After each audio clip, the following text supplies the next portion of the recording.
Hello, dear students. Welcome back to our series of TV English lessons for fourth forms. How are you doing?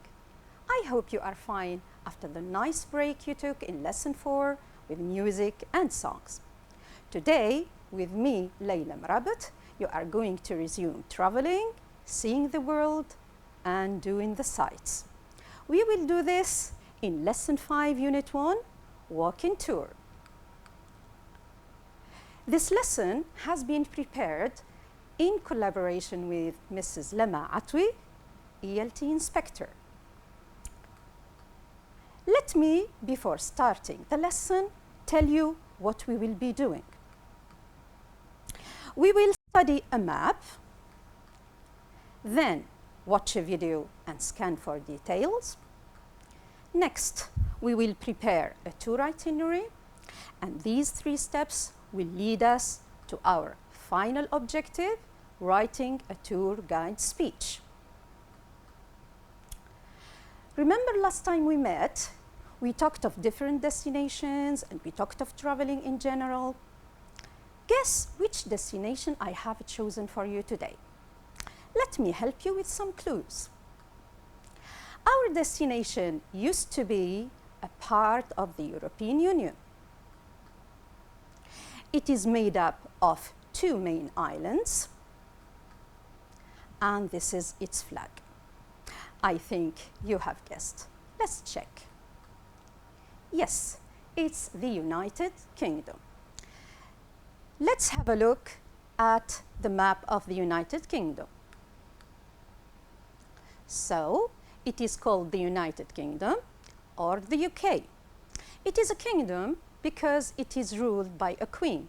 You certainly know her name. She's Queen Elizabeth. So as I told you, it is made up of 2 main islands, and it is a part of Europe. I want you now to look very carefully at what is written on the map, because afterwards I have a riddle for you. But before we start our game, we need to know the geographical directions. Here we have the north, the south, the east, and the west. In between, we have the northeast, the northwest, the southeast, and the southwest. These words are nouns, but when we turn them to adjectives, using the suffix ERN, pronunciation changes too. Let's have a look. The noun north. North. So the TH is pronounced with a th sound. When we change it to an adjective, it becomes northern. Northern. Here we have the sound. The same thing with south. South. South. So the th sound, but when it changes to an adjective, it's southern. Southern. With east and west, there's not a big change, but we pronounce east with a long E, east. So east, eastern, west, and western. Are you ready to play the game? Let's play. Okay. We will start. Ready, steady, go. Question 1. Where is the United Kingdom located? Think. Time is over. Let's check. Yes, it is located in the west of Europe. So that's the part, that's the direction. Question 2. What borders the UK to the east and what borders it to the west? Remember, I told you to be careful. Think.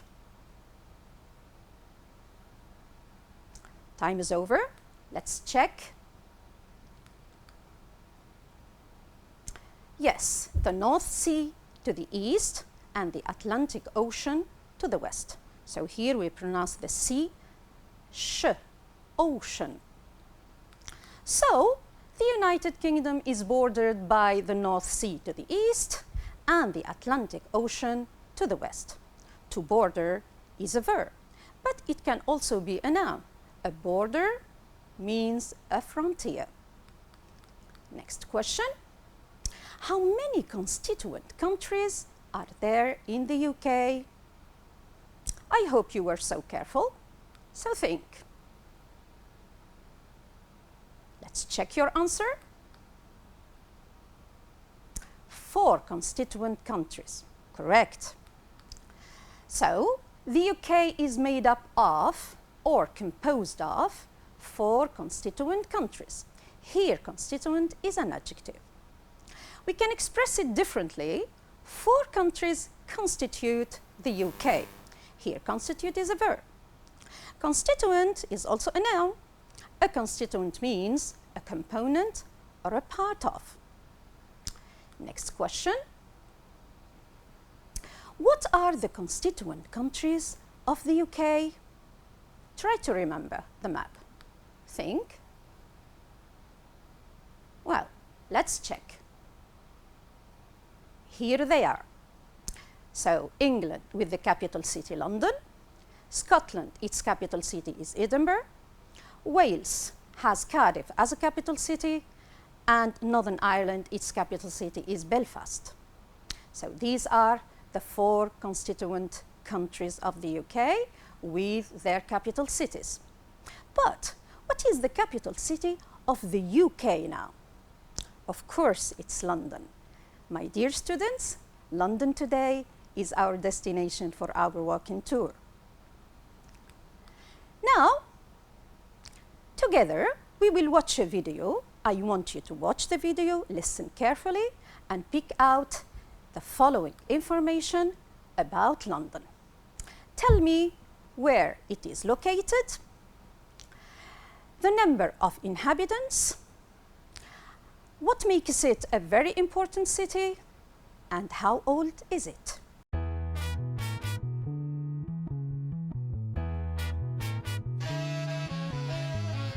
London is situated in the southeast of England in the Thames Valley. Home to over 8 million people, the capital of the UK has been an important financial, educational and cultural centre for hundreds of years. Of the many gifts England has given to the world, none has been greater than her language and literature. And if ever there's a city that reads like an epic saga, it's London.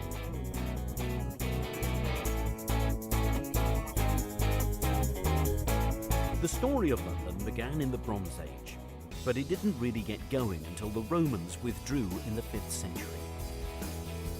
Growing into one of the great medieval trading cities, she truly came of age in the 11th century, when William the Conqueror built the Tower of London, which was to become one of England's grimmest prisons. London is very easy to navigate around and is compact enough to explore on foot. So, I hope you were careful enough, and let's check your answers. Where is London located? Correct. It is located southeast of England. How many people live there? Over 8 million people live in London. Indeed, a very big city. What makes it important? It is a financial, educational, and cultural center. And how old is it? Wow, its history dates back to the Bronze Age. So, you see, my dear pupils, we are presented with a great city that has its roots deep in history. It's a destination never to be missed. But, as tourists, when we visit London, which places can we visit? Let's watch the second part of the video and find out the most important landmarks in London. This world city is filled with iconic symbols, and one of the most easily recognisable is Tower Bridge, an impressive reminder of London's rapid expansion during the Industrial Revolution. Just upriver, at the Houses of Parliament, Big Ben's reassuring chimes peal across the city every hour on the hour. Buckingham Palace, perhaps the most famous palace in the world, is the official residence of Queen Elizabeth. It's a popular London attraction, offering tours of staterooms and gardens. Nearby, Kensington Palace is open to the public year-round. The palace and gardens will be remembered as the home of Princess Di and Prince Charles, and have recently undergone a multi-million-pound refurbishment. Another legacy of England's monarchy are the royal parks of London. They were once reserved as private hunting grounds for the royal family, but nowadays they're open for everyone to enjoy. There are 8 royal parks, and many of them are in central London and close to royal palaces and other historic monuments. Green Park and St James Park are right next to Buckingham Palace, Admiralty Arch and the Mall. Hyde Park is perhaps the most famous, with its man-made lake, the Serpentine, and on the other side, Kensington Gardens is a beautiful open expanse that stretches east towards Kensington Palace. The Albert Memorial is at the southern end of Kensington Gardens, and the striking bronze statue looks towards the Royal Albert Hall just across the road. The hall is yet another reminder of Queen Victoria's great love for her husband, Prince Albert.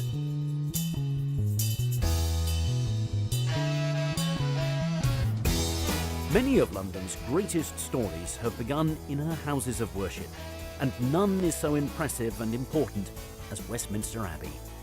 This is where kings and queens have been crowned, married, and even buried. London was rebuilt after the Great Fire in 1666, and St Paul's Cathedral is the most enduring monument to the city's transformation. It's a great testament to British strength and resilience.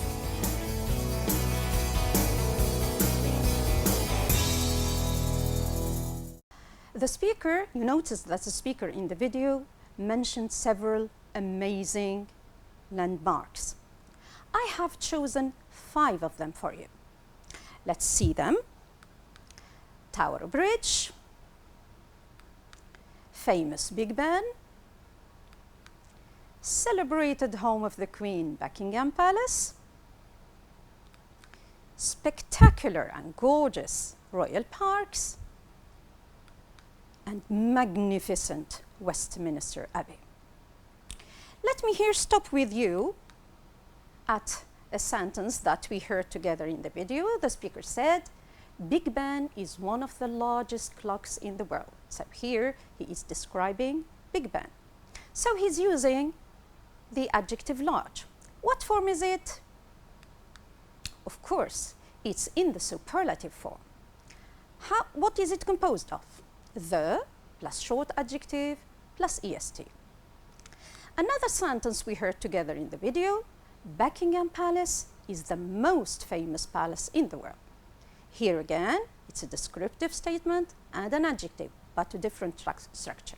So we have the most plus famous. Why this structure? Because this is a long adjective. So let's recap. So the superlative form, there are 2 structures to use the superlative form, the plus short adjective plus est, the most or the least plus long adjective. But let me remind you that there are certain adjectives that don't respect the rule. These are what we call irregular superlatives. Good changes to the best, bad changes to the worst, little the least, much and many become the most, and far changes to the farthest or the furthest. Now, when we go to London, what can we do as activities in these landmarks? I'm going to give you a number of activities. I want you to match them with their corresponding landmark. Let's read them. Discovering where most kings and queens were crowned, relaxing and communing with nature, watching the changing of the guard ceremony, discovering the engineering and construction methods of the Victorian times, and finally admiring one of the largest and most reliable clocks in the world. Let's start with Tower Bridge. What can we do there? Of course, there we can discover the engineering and construction methods of the old Victorian times. What about Big Ben? There, we can admire one of the largest and most reliable clocks in the world. Notice here, we have the superlative form again, the largest and the most reliable. A short adjective and a long one. If we visit Buckingham Palace, what can we do there? Of course, apart from admiring the magnificent architecture, we can also watch the changing of the guard ceremony. It's a ceremony that takes place there every day. Now, London is a very big city, and touring it on foot is a bit tiring. So where can we take a rest? Of course, we can relax and commune with nature in one of the royal parks. And finally, if you want to discover where most kings and queens were crowned, married, or even buried, you will do this when you visit Westminster Abbey. Here, my students, personally, I can't wait visiting London. So, what about going to a travel agency and booking a walk-in tour? So, suppose now we are in the travel agency to book the walk-in tour. There, the tour's guide gave us an itinerary. Itinerary? What is it? Don't worry, I will tell you. Itinerary. It's a travel document recording a route or a journey. Let's check the pronunciation. Itinerary. Itinerary. Okay, here is the itinerary that our travel agent gave to us. So you see, the itinerary is made up of the time and the different activities. As you see, it takes a whole day. That's the morning part, and this is the afternoon's part. Now, the time in the morning has AM. AM stands for ante-meridium. It means before midday. The time in the afternoon takes PM. PM is post-meridium. This means after midday.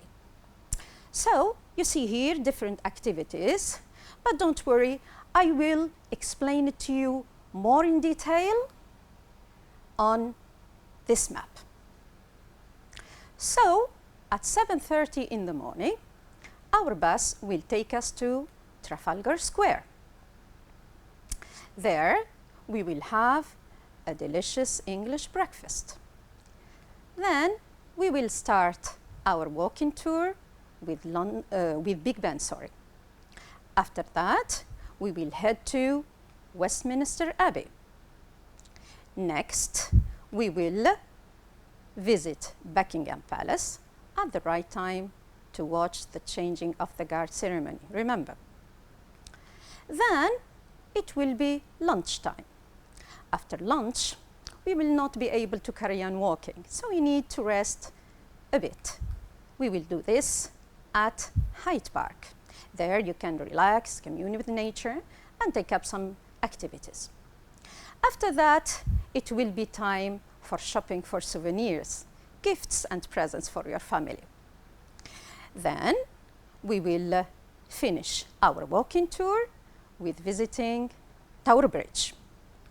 Finally, at 6:30 p.m., our bus will take us back to our hotel.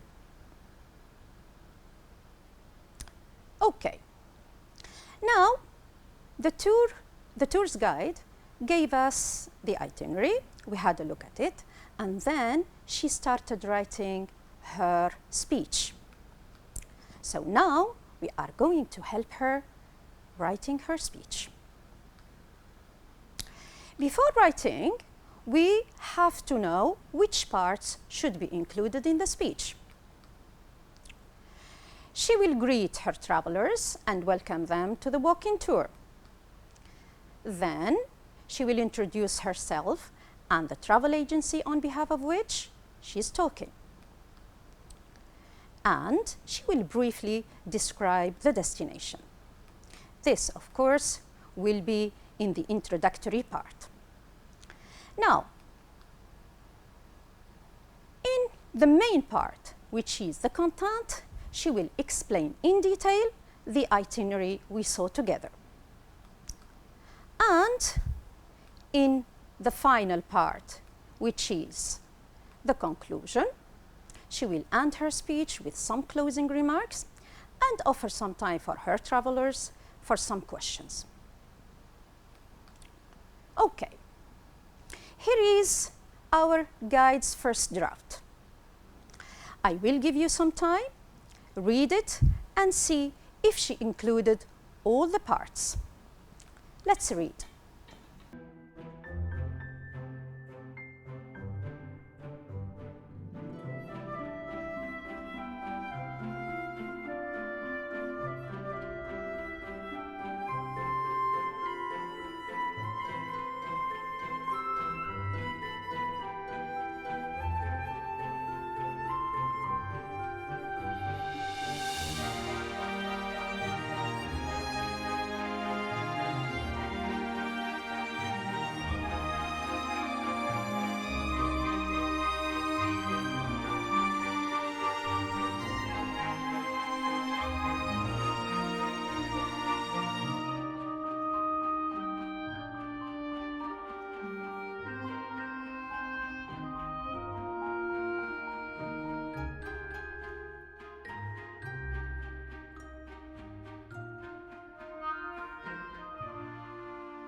Okay,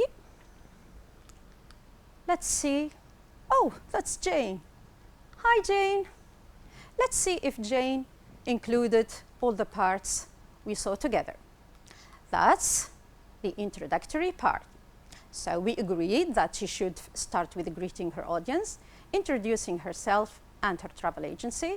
She welcomes then the tourists and describes very briefly the destination. Let's check. Hi everyone, that's greeting, it's there. My name is Jane, I'll be your guide for this tour. Good, she introduces herself. Then, I'd like to welcome you all to our walking tour in London City. Very good, she welcomes her tourists. Here she talks of London. She says, it's a great, beautiful city where you'll be fascinated by the magic blend of history, authenticity, and modern aspects. Very good. She describes the destination. But look with me. I think there is a part missing. What is it? Sure, you know it. She didn't mention the name of her travel agency. Let's help her insert this part. For example, on the behalf of Unforgettable London Tours, I'd like to welcome you all to our walking tour in London City. Let's pass now to the main part, the content. There we said that she will explain in detail the itinerary and then she offers advice to her tourists. Let's see. So she has almost mentioned all the parts. So Trafalgar Square at about 7:30, English breakfast at a nearby cafe, Big Ben, Westminster Abbey, Buckingham Palace, Hyde Park. Lunch break will be at about 1 p.m. Shopping for souvenirs at Oxford Street. The final destination is Tower Bridge, and finally you will be back at your hotel at about 6:30. So all the details are there. And here, what's this? Let's see. I hope you have brought umbrellas and good shoes because we have a lot of walking to do. So this is offering advice. She has offered advice to her tourists to bring good shoes because it's a walking tour, and she advises them to bring umbrellas because, you know, it's typical of London to rain at any time. Here, Jane starts with herself and prepares her umbrella. Then we move to the final part, which is the conclusion, where she wishes them a good tour and gives them time for some questions. Let's read. I wish you will have a wonderful time in London. Very good. But she didn't give time for questions. Let's help her insert this part. She can say, for example, now, if you have any questions, I'm ready to answer them. Very well. Now, we are sure that all the parts are included. But since Jane is in a hurry, maybe she made some mistakes. Let's help her correct the mistakes. The first mistake there, let's see what's wrong about it. So she says, I'd like to take some minutes to explain our itinerary and discussing some safety precautions.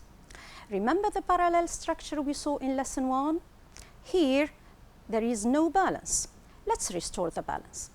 So, it should be, I'd like to take some minutes to explain, infinitive verb, and discuss, another infinitive verb. This is a parallel structure. The second mistake, you can communing with nature. Now here Jane uses the modal verb can. We know the rule.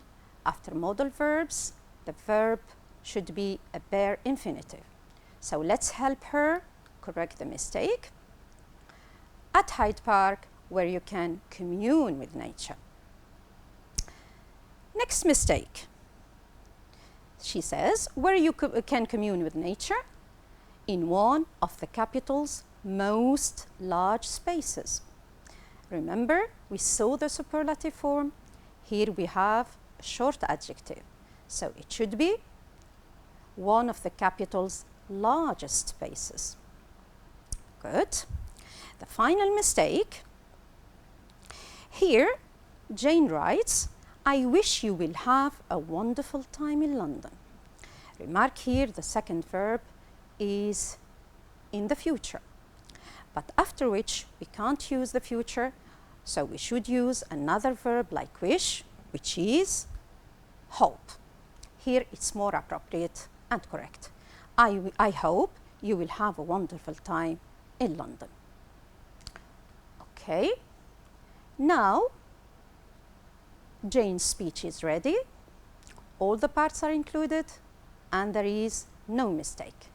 Now Jane can go and meet her group of tourists and set off for London. What about us? We will join her after the lockdown, promise. But what will you do for the time being? For the time being, you will write. So I want you to choose a tourist destination, the one you like. Prepare a tour itinerary, follow the model you have in your lesson, and write a tour guide speech. Follow the steps I told you about and give the piece of writing to your teacher for feedback. Before we say goodbye, let's wrap up the lesson.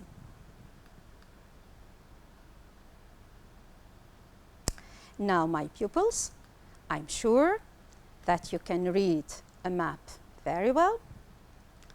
You can identify locations and directions. You can understand details in a video. And you reached our final objective, which is being able to write a speech of a walking tour. With this, we have reached the end of our lesson. Thank you for watching. I hope you enjoyed my lesson and benefited from it. Goodbye for now. Take care.